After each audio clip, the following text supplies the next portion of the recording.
De refaire le match, je vous propose tout de suite d'aller prendre le pouls de la foule rassemblée sur les Champs-Élysées où vous vous trouvez, Clément Veyrenal. Bonsoir, c'était la fête ce soir, mais l'ambiance a été gâchée par des échauffourées.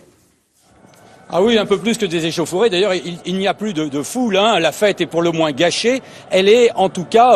à l'heure où je vous parle, totalement terminée, alors qu'elle aurait dû se poursuivre une bonne partie de la nuit. Vous voyez derrière moi, bien l'Arc de Triomphe est totalement éteint. Alors voilà ce qui s'est passé. Depuis maintenant plus de 2 heures, des petits groupes, certes très minoritaires par rapport aux centaines de milliers de personnes qui étaient présentes sur les Champs-Élysées depuis la fin de l'après-midi pour faire la fête.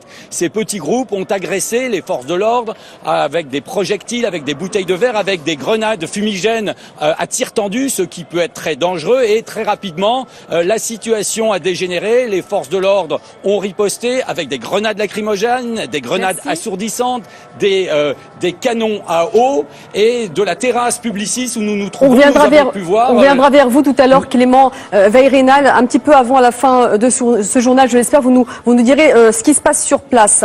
Loin de l'Hexagone, mais près de leur équipe, quelques 4000 Français ont fait le voyage de Moscou pour soutenir les joueurs de Didier Deschamps et